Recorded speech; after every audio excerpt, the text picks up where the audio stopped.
every day. To listen to Vaughan Radio. You're listening to Vaughan Radio. Tune in every day. Vaughan Radio.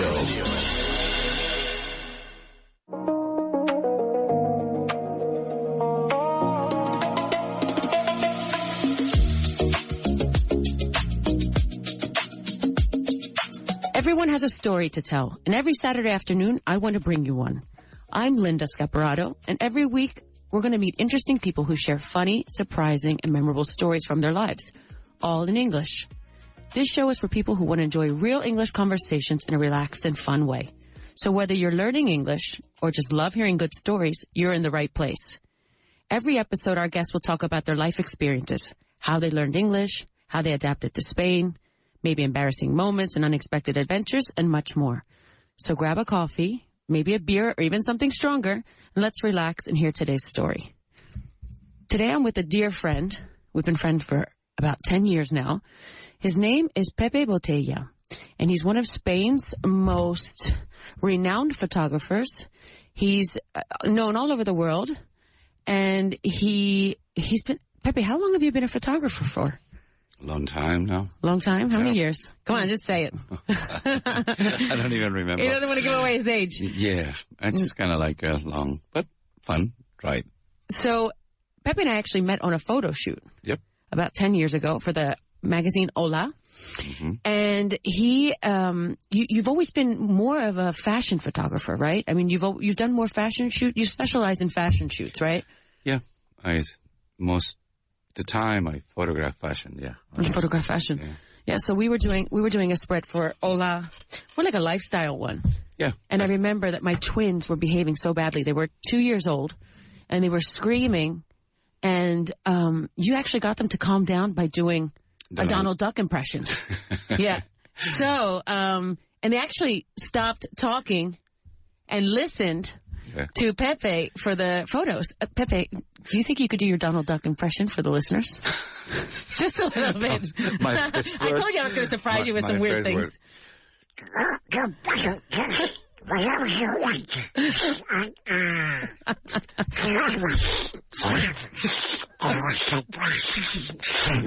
Now, if you think you're not understanding English, it's because what he just said was made no sense in any language. Spanish, Duck, English, Donald Duckish. Yeah. But so he was able to tame my two twins that were in their terrible twos with that impression.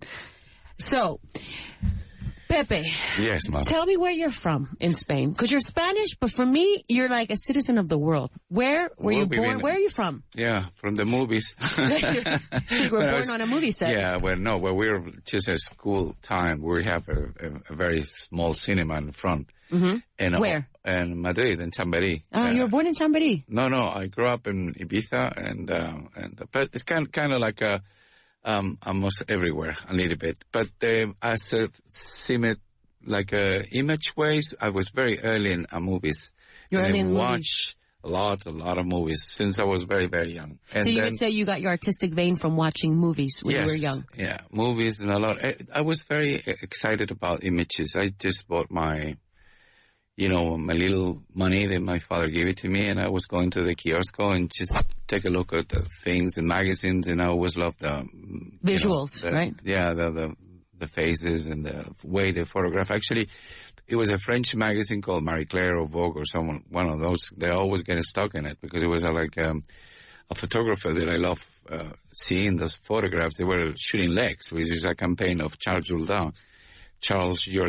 And the guy was shooting the girls, only the shoes. And I was kind of like fetishist, and I loved those kind of pictures. You had a fetish for shoes? Yeah, for legs, actually. Yeah. And that's why first thing I started shooting. Really? And I had a cousin with a beautiful leg, so I started in Ibiza. Uh-huh. And I started shooting all the girls, and always I was, getting into the leg stuff. Well, wait, talking about your leg fetish, so you just started photographing random legs in Ibiza, or were you contracted for a campaign, or how did it all start? Well, it started because my family has a business there, and my father was, like, when I left, I was very young, and then spoke to the friend of his, it was Ricardo Urgel, who owned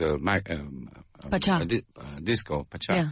And Ricardo said, okay, I take your guy, and just, we'll put him there. And I put in the first bar, and I started meeting people, and I started meeting photographers, and then, a bar, And then Wait, so you started by working at the bar in Pachá? Yes, the first bar, yeah. And so I started giving mousse de chocolat to Maciel and all these guys. I don't even know them, but it was kind of like fun. And I have beautiful girls working with me. So all these photographers from out there came and asked me for, if I knew a very special place or, and I said, yes, I know the island very well because I was right in the island when I was very young since, one north, south, and east and west as Petra and all these different places. And they hired me to go with them. And then I showed them the island. Like as a concierge or as a photographer? No, as an assistant photographer. Wow. Yeah. And also they tell them, can you tell the girls if one of them can come with us and be a model? So I kind of like agent thing. So you were a model scout. Yes. Yeah. So they came with us. They came with us and they start shooting and they make money. And I learned how to do the thing, and I learned how everything was going around, the money and the situations and the light and how they speak to the models, what kind of things they were doing. And that's it. And then myself, I started photographing them. And I started, when they finish, I started, can you come to the beach or we go to Esvedra and do some pictures over here? So I photographed for like a year or something. So I came back home to Madrid because my parents were living in Madrid. And then I went to a lab and I dropped all the films I shot. And it was a guy close by me when I went to pick them up. And I started looking at all this film. There was Ektachrome, actually, 25 Ektachrome. And he looked at the pictures and started talking to me. And I says, wow, these are beautiful pictures. So what's your name? Da, da, da, da. So he decides to print them in a magazine, a photo magazine. So when it came out, it was the first job print, and it becomes the first time you were published. Yeah, and all the magazines started looking around, and then I opened a studio here in Madrid. In Madrid, yeah, in la calle Barcelona, just in the middle of the city, and I started shooting everyone around there, and I become to be very famous or kind of like a popular because I was shooting this kind of like Polapan, which was a film in black and white, and you develop very fast and everybody was looking. And I had a place which is, I don't know, it's like, redone, which is like la Gare du Nord. There was the station where we were painting the trains in la Estación del Norte. Yeah. Here in Madrid. So I went with everyone to shoot there because it was natural light. It was a beautiful place. Everyone is kind of dirty and muddy, and when you had got a lot of character, it was like a kind of old studios in New York. And I found this, and I tried to copy everything that I saw in the magazines and Vogue and thing, but it came out to my own style, and everybody loved it. And then someone from the models from States came, a couple very famous. Can you say who they were? The models that came from the States? It's like, I don't even remember really. There was a one girl who was very famous in Vienna. So I started the thing through Germany. And then these girls came famous with those pictures that I shot, and then went to New York. And then the agents in New York, they start, who is this guy? And who's the guy taking the pictures? Yeah. So one of them brought me to New York, to the agency. And I started shooting in New York a couple of weeks. And then this girl moved to Philadelphia. And my city, actually, my Philadelphia. Where I was born and raised. Yeah. So I started using in Philly, because New York, it was at that time, it was kind of like there were like big guys there working. Yeah. So I was kind of small. And these big guys, they were pretty, pretty powerful. Pretty powerful industry. And everything starts at that time. Elite, all these big girls like... all the model agencies. All the model agencies that were starting, all the girls that What was the one called John Casablanca? John Casablanca, very famous guy. Very funny guy, incredible person, helped me a lot in those beginners because he was like the biggest guy in the 90s, right? in the model industry. Yeah, at that time I have my Spanglish, Yeah. when they're like, blah, blah, blah, blah, and the guy after half an hour talking to him is like, man, if I'm not from Valladolid, you're not going to do nothing here. Wait, so he was Spanish, John Casablanca? Yes. I had no idea. Yes, nobody knew. Nobody knew. He was from Valladolid. Well, Valladolid, kind of like a Castilian place. Wow. And then he has a very nice feeling with the girls and everything. So. Wow. Wait, so going back, so you went to New York City and you really didn't speak English when you arrived? Not at all. So how the hell did you work in New York? J'adore. I start. Just for the listeners, that's Pepe's catchphase. When he says j'adore, that means that he's caught the light and he likes the picture. Yeah, sort of. No, the thing is, like, I start, using the mind and using like a clown. We're in the photography business. If you want to be, everybody has to be comfortable at the beginning. So when everybody feels comfortable, it's because the photographer is doing a clown. Right. So when you become to be very clownish and really fun and everybody enjoys the stuff, and then they become to be more normal, like, more relaxed. More relaxed, and they can perform better for you. Right. And then you can, doing fun stuff is much better than be tense. And sometimes when I do sessions, like, they're really tension because a lot of money, a lot of people, whatever. It's time more limits, yeah. Yeah, and then just go cool down and relax, and just when you chill, and then everything else goes much easier, and then you find solutions if there's any problem. So would you say that if you don't speak the language perfectly, if you just maybe use body language, you have to use body language, humor, and humor. But the most interesting part is when you understand the country. When you understand the country. And then you understand it, because I start English. Like, what do you mean, like, by that, when you understand the country? Do you remember that show in America with David Letterman? Yes, of course. Yeah, okay. It was for the listeners, it was a late night show. It was very popular. David Letterman would be kind of like a un hormiguero or one of these. Right. They start doing that. So I have a hookup with the TV, and then start watching TV like a crazy maniac, because I have to understand. And all the humor and watching movies without translation, I came to movies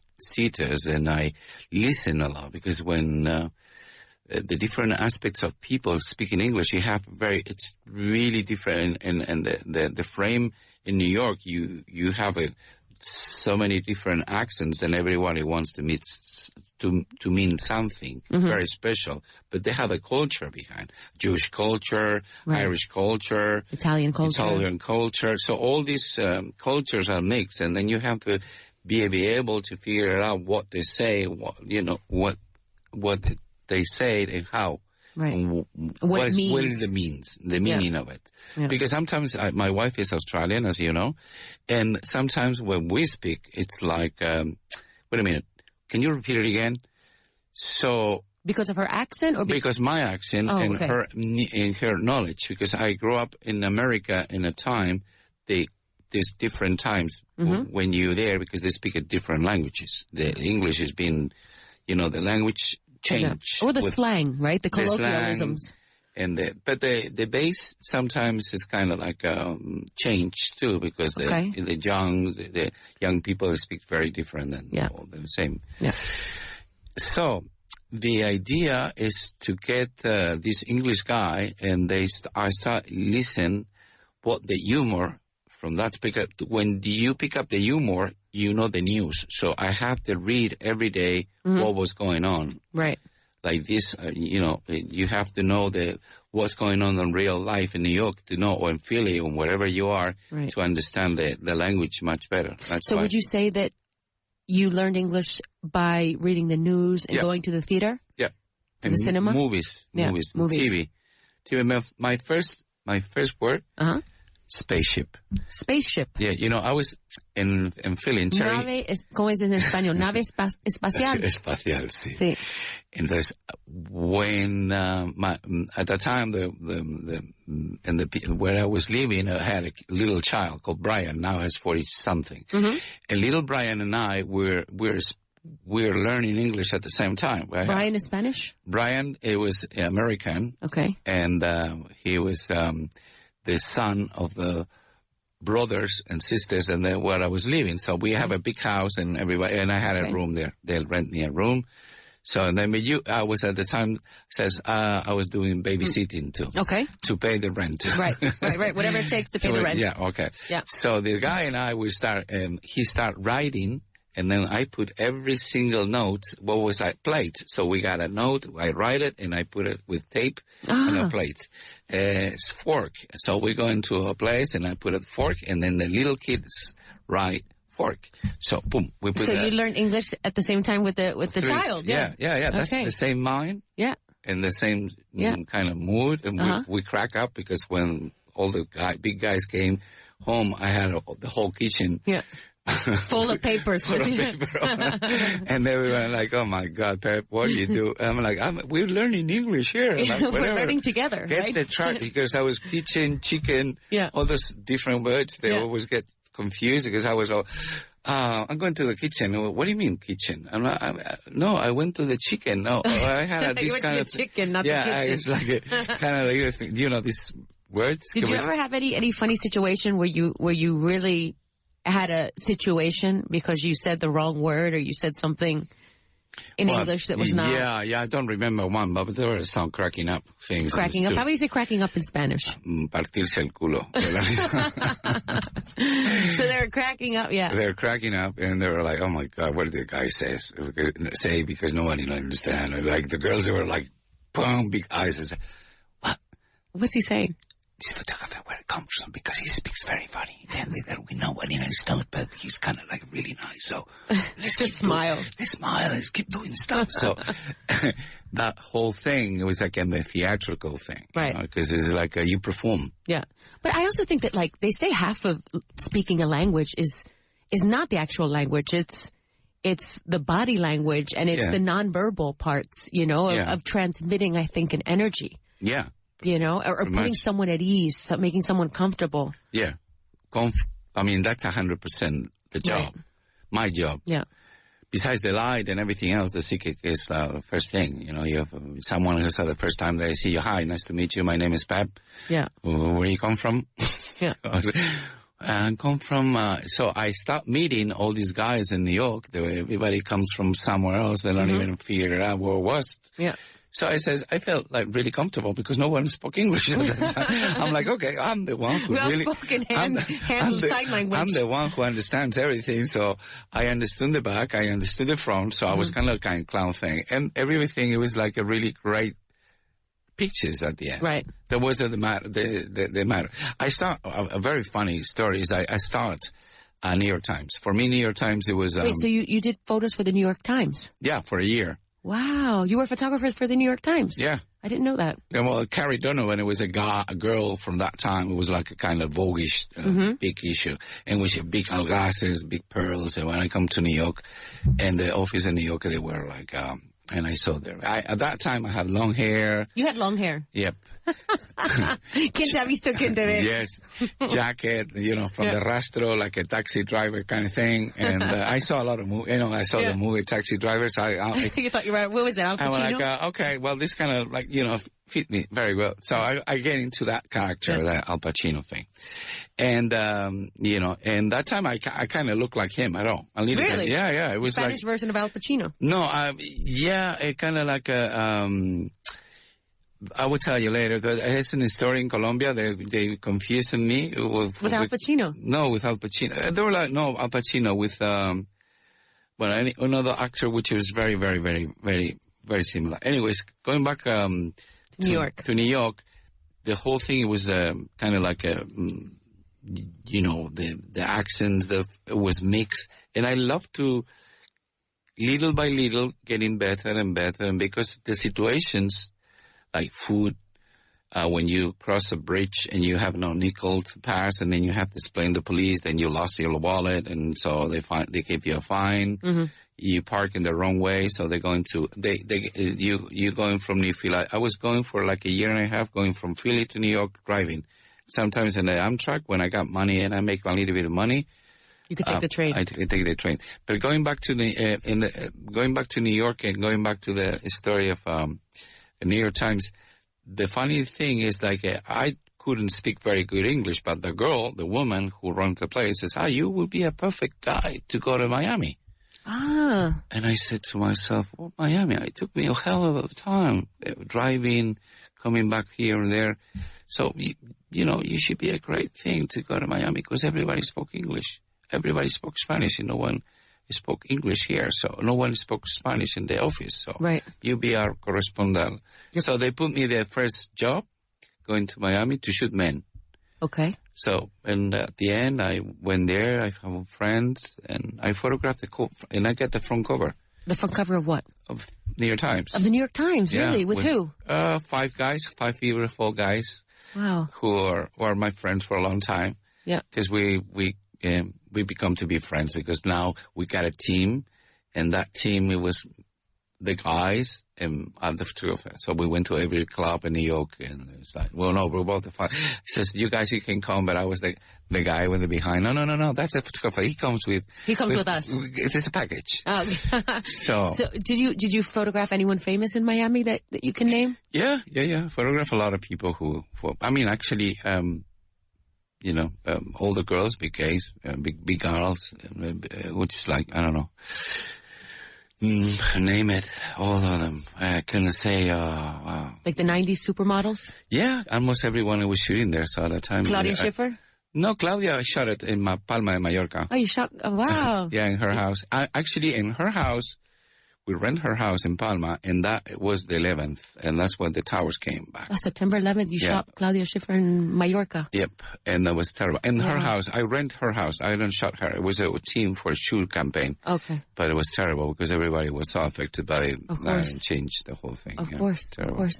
And so going back to the 90s supermodel, so let's see. I love Cindy Crawford, and I've had the pleasure of meeting her in person. And she's just as nice and beautiful in person as she looks in the pictures. Yeah, she's amazing. She helped me out. I mean, actually, we have a very great story, very funny if you want to find. We're shooting George Clooney and Cindy, and Crawford, and then where? In Los Angeles. Okay. In LA. And it was a campaign for this big company that I worked for many years, Porcelanosa, which is with amazing people, great people to work with. So we ended in Los Angeles shooting because it was much easier to bring George and... Right, because they live there, right? They live there. So we were there, and actually all the people who were the main characters, they were kind of like have a problem to fix themselves, and so we got time off. And she really helped me. She says, "Don't worry, we can." Who's she? Cindy Crawford. Crawford, yeah. Helped you. Yeah, she said, "Okay, well, let's go. Do you mind if I brought some clothing? Can you, maybe we can do some pictures for, to keep the time busy?" I'm like, "Okay, fine, whatever you want. I mean, that's And then she brought the 50 outfits. It was amazing. Prepare, makeup, the whole thing. She did the whole production. So I was like kind of amazed, like, oh my God. What a professional. Yeah, really incredible. And so, they're really the time for them is very important. And because they're so big, sometimes you feel like a little bit like a pressure. Right. And then they take the pressure out and it's like, we got to work. Yeah. So we did a beautiful campaign for a client, and then we came, and then the rest of the team came, and then we keep shooting, and it was great. She helped me a lot. We have a very great idea. Then we did a birthday party for George Clooney, and you did the birthday party for George Clooney, really? Yeah, in her house. In her house. Yeah, so we prepared the house. Yeah. We did this beautiful event, and we make a dinner. We invite all this Porcelanosa, Isabel, and everybody else to come. And how was George? It's just something amazing. We had dinner with him and Cindy in Ibiza, and that was one of the funniest nights. Yeah, he is a character. Yeah, the first time that I met him, it was when he came. The first time he came to Spain, and we were in Casa Isabel Presley's house. Mm-hmm. And we prepare for the, it was... For the Porcelanosa, right? Yeah, okay. Yeah. We did a very beautiful, prepare. Mm-hmm. Isabel was so amazing. She prepared this beautiful, night with flamenco, Oh, wow, very Spanish experience. Very nice. But he came, and then everybody disappeared. Why? At the house. I don't know. If there was like George close at the door. He's ringing the bell and no one answers. So I have to open the door and I say, hi, my name is Pepe. And he says, oh, my name is George Clooney. And I went like, oh my God. So, and he feels so nice and so comfortable. Yeah. And I remember that he wants to bring the pool, swimming pool. He wanted to swim in the pool. No. We went to the swimming pool at Isabel's house, and he says to his friend, like, this pool can fit in my house in Los Angeles. Well, he liked the pool. Yeah, he wants to make another pool like that. So we are like in the shooting. And the shooting, we were like very comfortable. He went like really funny, and then just it went like show me a tip. What tip is that? Depends. He just win an Oscar, and I went like, okay, Mike, how do you want me to like you? Yeah. How do you want me to put your lighting? Yeah. Yeah. How is this? Just last light, I look better. Last light. So it's, lighting thing is very important because you have a distance with people, and when you shoot them, when you photograph them, you have distance with the rest. So some people has distance also, and the lens and the light. So he must have so much experience being photographed that he can, he's kind of like more than thing is like the conversation that we have. The conversation, which was very more interesting than the pictures that we shot because it's kind of like he's a very fun guy. Yeah. But so we're going to go to a break right now. You can listen to us again on Spotify, iVoox, and Apple Podcasts. So please stay tuned because when we get back, we're going to have more fascinating stories from the renowned photographer Pepe Botella. Stay tuned.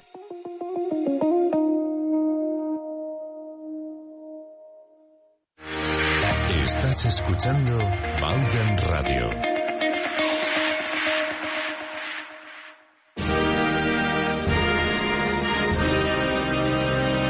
Hello, friends. It's that time of year again as we celebrate the Canada Day Pancake Breakfast in support of the Asociación Española contra el Cáncer. With the support of Vaughan Radio, we once again welcome you to join us for breakfast on Sunday, July 5th from 10 a.m. to 2 p.m. at the Toast Tap Room Malasaña, Calle San Vicente Ferrer 33 in Madrid. Enjoy authentic Canadian-style pancakes and maple syrup, with a portion of each breakfast sold being donated to the Asociación Española contra el Cáncer, along with all the funds from our prize raffle, Nuestra Rifa. This year we have great prizes from Air Canada, Taste of America, Maltman Brewing, and more. Join us for a great time in support of a great cause at the 8th Annual Canada Day Pancake Breakfast, Sunday, July 5th from 10 a.m. to 2 p.m. at the Toast Tap Room Malasaña. I hope to see you there, and happy Canada Day. Este verano, ¿quieres que tus hijos se diviertan, vivan 1000 aventuras y además ganen fluidez en inglés, rodeados de naturaleza y con los mejores monitores angloparlantes Vaughan? Tráelos a nuestro Vaughan Summer Camps. Hay 4 ubicaciones diferentes para que elijas tu mejor opción, con cabañas, actividades acuáticas, multiaventura, nuevos amigos y entornos increíbles donde aprenderán a resolver situaciones cotidianas en inglés sin darse cuenta. Más de 3.000 niños viven nuestras inversiones cada año. Encuentra tu mejor Summer Camp sin salir de España. Ahora también en la playa. Llámanos al 917001199 y contrata tu mejor camp. Come to learn with us at Vaughan. ¿Te apuntas? Si tu hijo tiene entre 6 y 12 años y termina el curso con dudas en matemáticas, Genius Math puede ayudarle a reforzar la base antes de septiembre. Clases online de matemáticas en inglés, método Singapur y 60% de descuento solo hasta el 30 de junio. Más información en grupovaughan.com/matemáticas. Mommy, Daddy, these summer English books are so much fun. ¿Quieres que este verano tus hijos repasen inglés de forma divertida? Tenemos justo lo que necesitas. Llega Summer English. Listen, practice, learn. La nueva colección de cuadernos de Vaughan para niños de primero a sexto de primaria. Con juegos, gramática, vocabulario, audios y actividades online.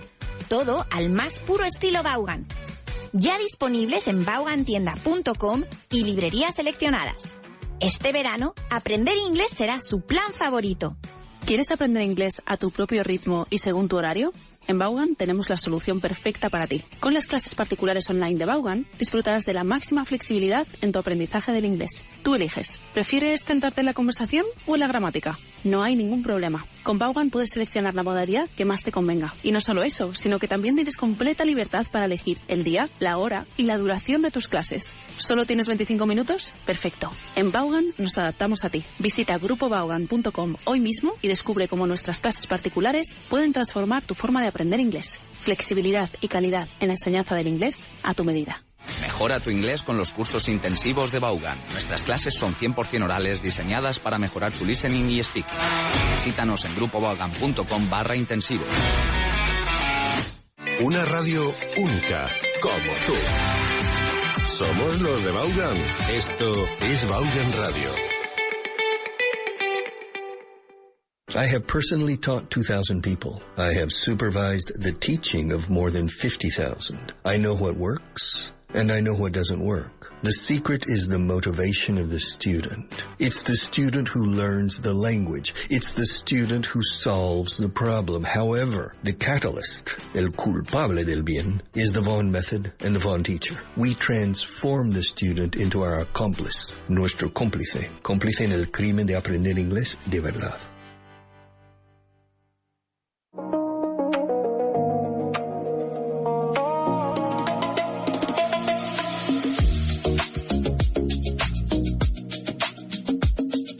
Now we're back, and today we're with Pepe Botella. Pepe Botella, you can find him on Instagram at the handle Pepe Botella. Photo. T-H-T-O. Sorry, say it again. P-H-O-T-O. No, photo. P-H. Yeah, we're in English today, Pepe. I got kind of nervous. Is this your first podcast in English? Yes. Yeah, well, you're doing a great job. First podcast, actually. That's it. Well, there you go. First podcast, you know. I should do tienes that. valor, because it's your first podcast, and you are not a native English speaker. You're a self-taught learning English speaker. Yeah, street. You learned it in the street. No, that has a lot of merit. And, I think when you're learning another language, because I had to learn Spanish too. I mean, luckily I learned it in school. I learned it in high school and then in university, and then I came over here to do my MBA. I did it in English, my MBA, because I couldn't speak Spanish well enough to do a course in Spanish. But just being on the street, you learn. You know? You learn a lot. New York, you learn. Every day you learn. But the New York accent, the Philly accent, it's a difficult accent to understand because we speak very fast. Yeah, 6 months took me. Yeah. I learned more at the restaurant because my first job, it was in Boston, actually. Oh, really? Illegal seafood. And I washed dishes like every immigrant. Hey, non-immigrant. Hey, I was a waitress every summer. Well, anyways, I was like, Pepe. I'm like, what? They called you Pepe? Yes. Pepe. It was a story like a Pepe La Pew. I don't know if you remember that one. So when I went like Pepe, and they were like Pepe. Then when they saw it writing P-E-P-E, I'm like Pepe. They call you Botella? No, they call Pepe Flasche. Because the German thing, I don't know why it's this better. They call me Pepe Bottle. Yeah, bottle. Pepe Bottle. Right. That's Pepe Botella for the Spaniards. Yeah, that was kind of and they took it's like in Paris they call me Pepe La Pew also. Pepe La Pew. Because it was kind of funny. But anyways. Well, Pepe's you've had a full life, and it's funny. We've been friends for 10 years, and every time we talk about you've got some new story. You've lived 100 lifetimes in one. No, really. You've got, you've had a really full life. I mean, I think photography's taken you all over the world, and it's allowed you to meet personalities from every industry. Yeah, that was just so lucky. They give me this job, and also I'm very curious. I was very curious curious to find out about many things in life. Mm-hmm. It was like where to go, how to, it was kind of like more than find beautiful places. I was trying to get a beautiful woman, a beautiful man, and things interesting. When it was things that were happening, I was very aware that I want to be there just to figure out what to do. Mm-hmm. So, and then one thing went to the other one, and the other one went to the other one, and then people trust you because trust And this business is very, very important. I think in most businesses it's very important. Yeah, because you play with personalities, you play with, careers, and then you play with, very important things, egos, which is an incredible thing then everybody has. And the most problematic thing that I found out is we all see as backers. What do you mean? When you see yourself in the mirror, you don't see yourself in the mirror. You see someone who is at the other side and the other way. You see the opposite, right? The opposite way. Right. Okay. So when you see the first time you picture in a photograph, it's just like, that's not me. That's not the girl in the mirror. I never thought about that. I'm like, what do you mean it's not the same girl in the mirror? The people see you in a different way. And so I'm trying to convince that person they looks like the people see them, not like they see themselves. So it's kind of like you play with ego and you play with forms. We play with a lot of different. Normally, when you get older, you play more with situations. So because right now, before we create the situations, and now they create the situations that we can capture the way they are. What do you mean? What situations? For instance, in New York, the 90s.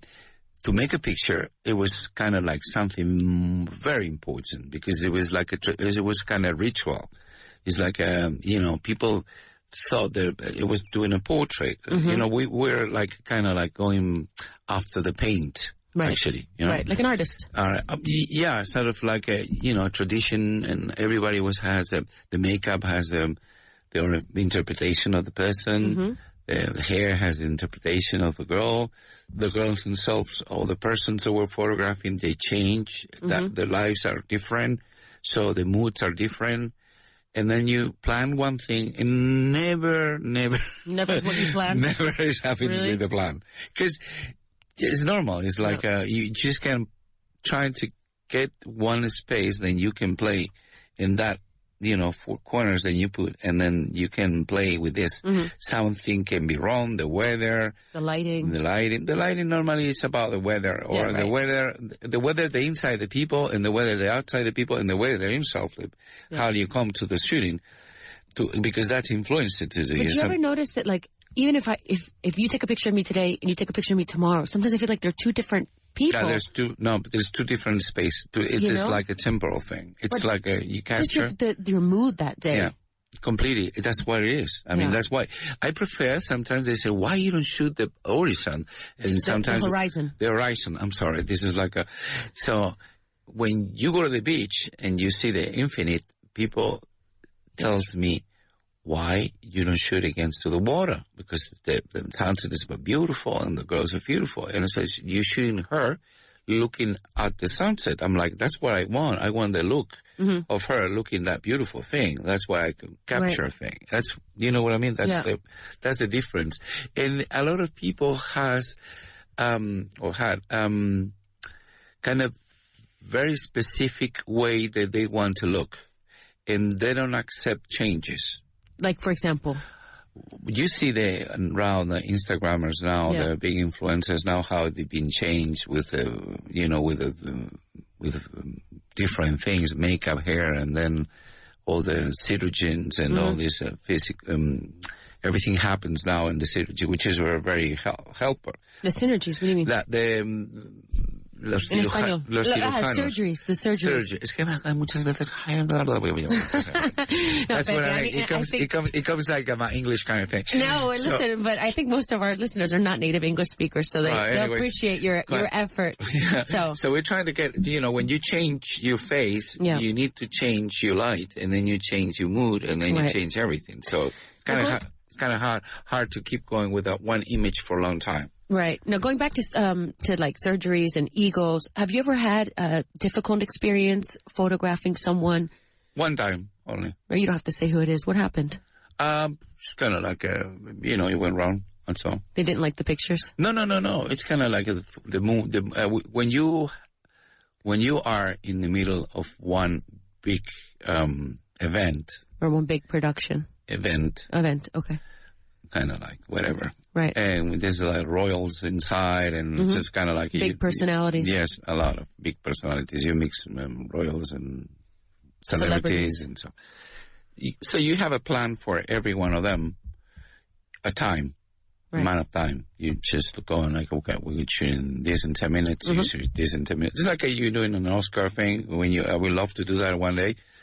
You know, when everybody goes into Oscars or BAFTAs and then you photograph all that, that's my dream to do that. That will be it. You know, that will be, because I feel like I'm an, you know. Yeah, well, let's send that idea or that dream out to the universe and see if it happens one day. Los Angeles and the Oscars is kind of like, oh my God, this is amazing. Because it's so much fun. Yeah. And you have all these characters, they all give it to you. I mean, when you have bigger stars, they all like more closer and they all knows how the game goes, which is, and then they see you and they go like, okay, how we can play with them. Yeah. So, how can we, it's a game which is like, always is really nice to meet great talent. And that's what I love to do. Right. One of these days, when you told me, well, it's not a place. It's not like I want to go to Everest. I'm like, oh, we're going to do an Everest. I mean, every Instagrammer has been doing there and shooting. And so, it's not many people who can go at the end or the beginning of the Oscars, of the BAFTA, and you meet all these wonderful people. I love that kind of celebrity reunion, which is, I feel like a water and a fish. Fish in water. I like that expression, where you feel like a fish in water. Right. Yeah, that's a good expression. I can go, you know, and then I fast, because I catch a very easy to catch personality, so people doesn't want to lose time. Right. On those things. Especially not people that have a lot of things to do. Yeah, so you are timing wise, and someone goes into the middle, you go, you know, what for? I mean, you know. Right. That happens once only. Now, have you ever met someone that surprised you by how nice they were? Yeah. George was kind of like, I thought it was like, seeing all the big girls. I mean, Christy Turlington. Yeah. Linda Evangelista. I love her. Linda was like, oh my God, I cannot believe that someone like her is happening to me. Really? Yeah. And she was nice. She was more than nice. Wow. That was the first time I went like, oh my God, what happened to me? You fell in love on a photo shoot. Kind of, yes. It's like a kind of like a, you know, she was 18 and I was like, you know, it's like one time and you go like, who are you, in the client says, Pep, shoot. I'm like, okay, sorry. Bloop. You were mesmerized by her there was beauty. like, and all of them, they've been like such a great givers, you know, and they're so nice and they always help.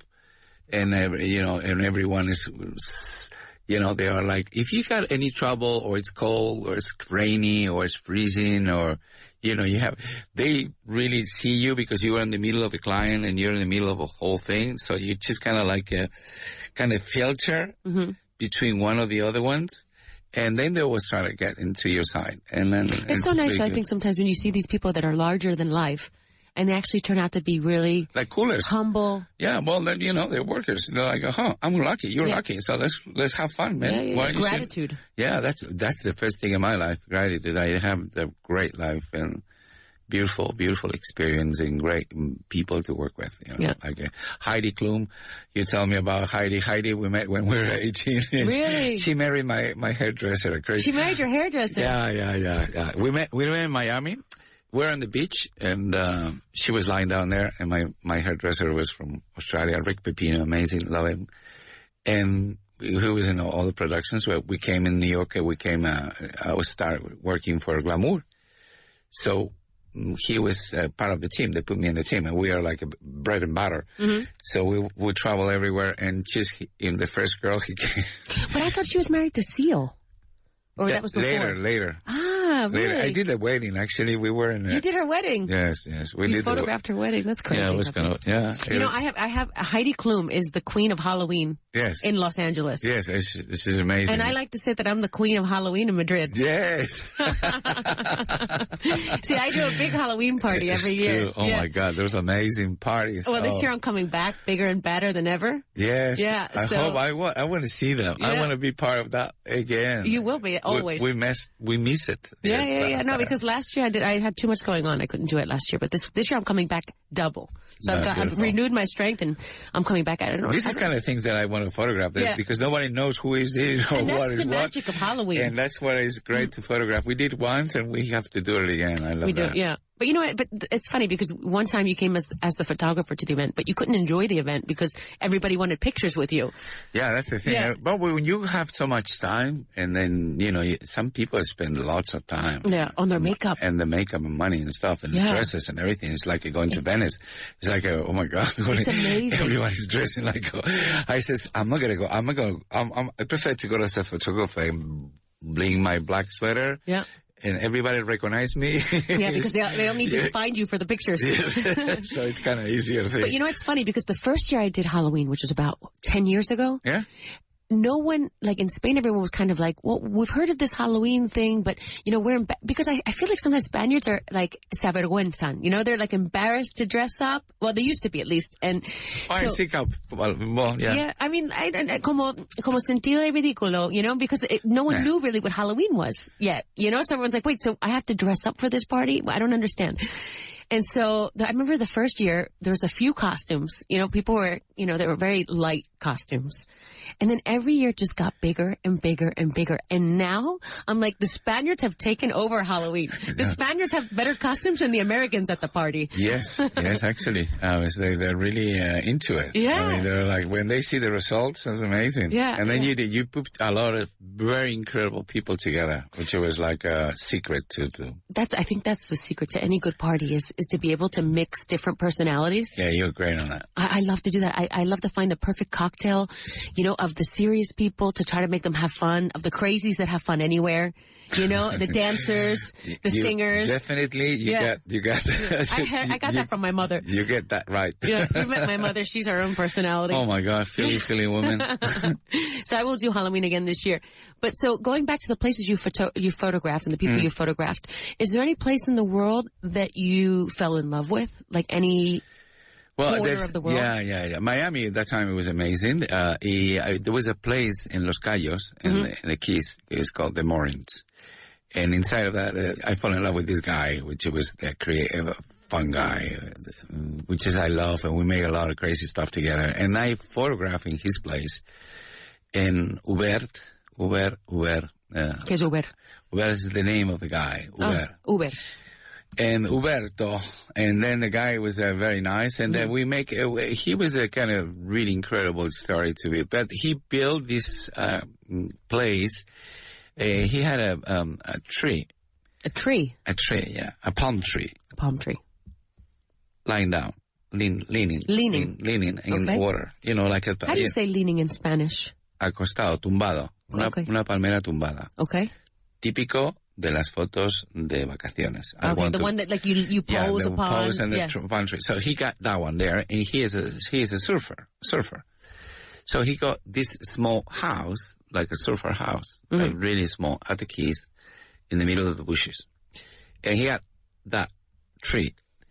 And one day, this Japanese helicopter came, and they said... A Japanese helicopter? Yeah, came with a lot of Japanese inside.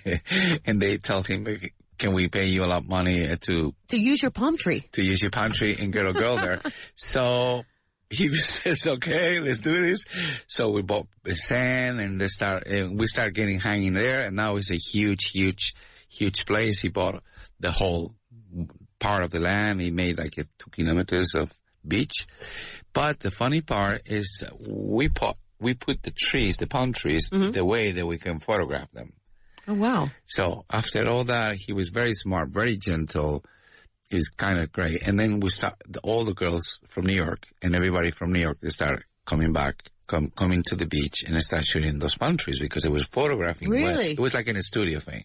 Wow. So he built a lot of these things, and then it's like a set, it was kind of like a movie set, and they made a lot of movies there. Really? Yeah, we become to be very good friends because every time that we have problems there or help with budgets and stuff, he always says, "Okay, come shoot, we'll figure it out." Right. There's not a problem. And then afterwards, we create a really nice atmosphere. He built a studio inside, and big photographers came. Bruce Weber came to do all this. He becomes to be very good friend with him, and a lot of people from New York came and shoot there, and it was a great plateau. And we did great campaigns there, and it was a beautiful. Any campaigns that the listeners might know? Any campaigns that you did there that people might recognize? Yeah, any well, brands? you know, I think it was one here. It was kind of funny. I brought Corte Inglés to this place. Oh, you brought the Corte Inglés to the famous palm trees. Yeah, actually, it was an incredible campaign because it was with Giselle Bundchen. Oh, so wow. Giselle came, because the first time, and then to bring Giselle to Spain, it was kind of a lot of money, so we preferred to do the campaign in Miami. In Miami. And she came there, we did the pictures, we did a beautiful picture in the pantry. Wow. And they put it like a huge billboards, and we did a very successful campaign here. Wow, that's amazing. With Giselle. And then a lot of people came. And afterwards, as a free, I was going to that place and hang out with them. Yeah. Where was Roberto from? France. From France. Paris. So was there anywhere else in the world that outside of the U.S. or Spain that you... Ibiza. Ibiza. No, I said outside of Spain or the U.S. I remember you told me one time you were in the Amazons. Yes. Doing a photo shoot. Yes. That's amazing. To Manaus. Wow. A very funny place. They were like hotels built at the trees. Yeah. Yeah, with a lot of monkeys. I don't recommend to go with any cameras there because a monkey took my 85 lens and left.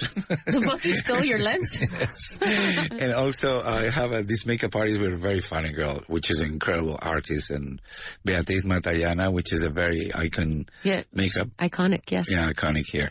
And I remember that we were doing the girl, and all of a sudden the makeup fell on the floor, I don't know, like a box of... And it was kind of like cocodrilos. No. Yes, and ate it and the bottom of it. So it's kind of like a... It was an adventure. Yeah, it's kind of like, yeah. I was going to say, I thought maybe the monkey stole the makeup too and we're that's kind of like... No, in that time it was a lot of... there was close to Nicaragua. It was a very funny place, which is Manaus now is a huge city, but 20 years ago it was kind of risky to go there. Have you done any photo shoots in Africa? Yeah. Where? Well, actually, Africa, you call South Africa? Or just the continent, anywhere on the continent? Yeah. Yeah? I went to a couple places, Namibia, and then I went to... wow. I went to National Park in Ngorongoro. Ngorongoro? Wow. Which was amazing there. Did you see any animals? I saw everything. Really? Yes. I'm dying to do a safari, but I'm kind of afraid. You know what? It's kind of like, I thought it was not going to be very special. Yeah. But at the end, there's so many trucks and so many cars and so many stuff, and then you cannot jump out of the car and do a picture with a lion or something. Why would you want to? You'd probably get eaten. The guys, I think they have been trained to get that. Now, did you sleep in one of those tents where you can hear it? Really? Yeah. Now, I would be so afraid that like a lion would show up at my tent door. No, I have a very funny story in that tree. We were sleeping in a tree house. Yeah, in a tree house. But what you don't know is the tree house at night, you hear monkeys. You hear monkeys you hear in the trees. Yeah, you hear the animals. You see the... I don't think I could sleep. Yeah, I don't. I was very tired the whole trip. It's like first of all, they don't know, there is no 5 meters, then you cannot jump in the car. Mm-hmm.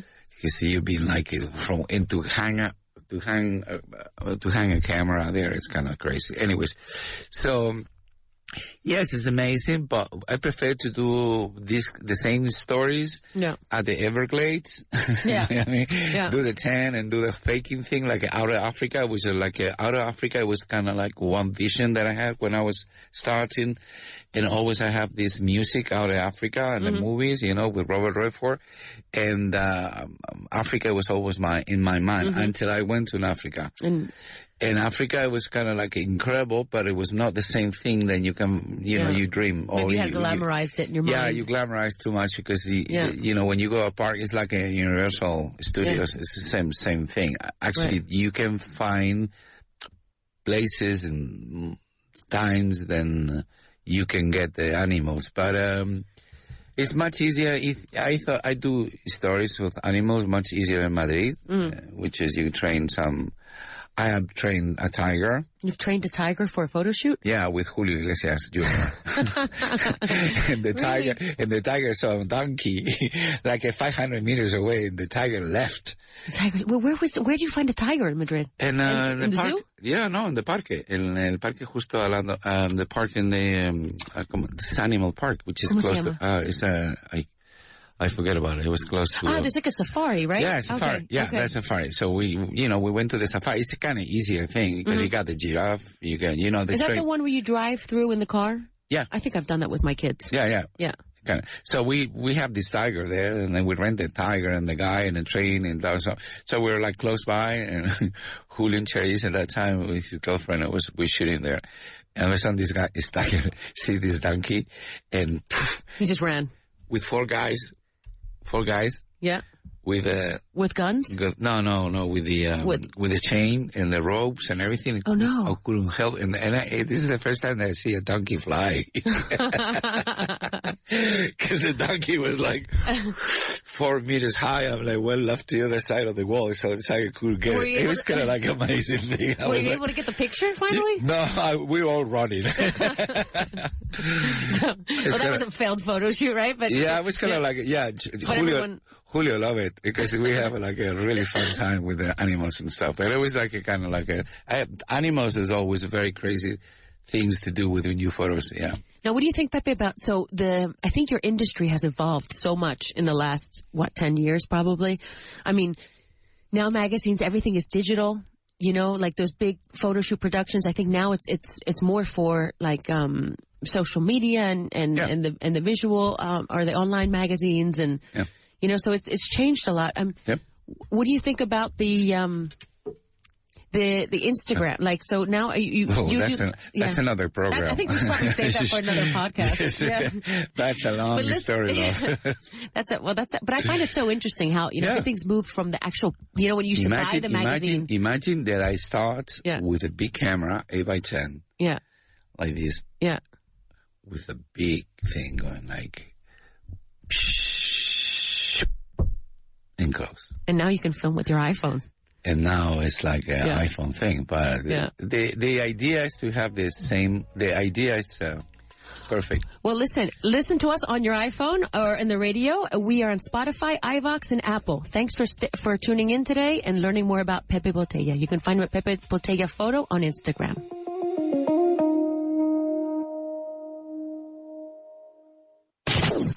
Vaughan Radio Madrid 100.4 FM.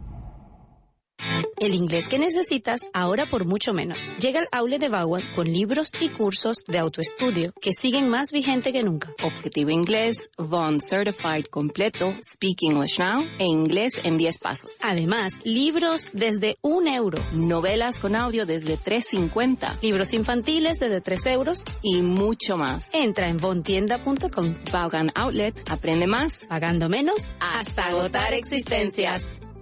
Una semana en un lugar apartado. Nativos angloparlantes de todas partes del mundo, uno por cada estudiante. Terminantemente prohibido hablar en español. Actividades organizadas y conversaciones en inglés a todas horas. No exageramos. Aquí o hablas inglés o hablas inglés. Y da igual las veces que te lo contemos. Hasta que no lo vivas no sabrás que Vaughan Town te va a quitar el miedo al inglés para siempre. Lo que pasa en Vaughan Town no se puede contar. Tienes que vivirlo. Ven a Vaughan Town. Más información, grupovaughan.com. ¿Quieres aprender inglés a tu propio ritmo y según tu horario? En Vaughan tenemos la solución perfecta para ti. Con las clases particulares online de Vaughan, disfrutarás de la máxima flexibilidad en tu aprendizaje del inglés. Tú eliges. ¿Prefieres centrarte en la conversación o en la gramática? No hay ningún problema. Con Vaughan puedes seleccionar la modalidad que más te convenga. Y no solo eso, sino que también tienes completa libertad para elegir el día, la hora y la duración de tus clases. ¿Solo tienes 25 minutos? Perfecto. En Vaughan nos adaptamos a ti. Visita grupovaughan.com hoy mismo y descubre cómo nuestras clases particulares pueden transformar tu forma de aprender inglés. Flexibilidad y calidad en la enseñanza del inglés a tu medida. Estas vacaciones, haz un viaje para tu inglés. Con los cursos intensivos semanales de Vaughan, mejora tu inglés durante cualquier periodo vacacional. Navidad, Semana Santa, verano, tú decides cuándo. Una semana para mejorar tu fluidez. Gana confianza al hablar. Aprovecha tu tiempo libre al máximo. Y lo mejor es que puedes reservar tu curso desde ya para asegurarte tu plaza en el momento que prefieras. No dejes pasar la oportunidad de avanzar en tu inglés estas vacaciones. Entra en grupovaughan.com/intensivos y contrata tu semana intensiva hoy mismo, porque tu inglés también merece unas vacaciones. ¿Buscas el impulso definitivo para tu inglés profesional? Con Master Plus de Vaughan lo tienes todo. 5 meses de clases intensivas en grupo con el Executive Master, más 5 meses adicionales de clases individuales, One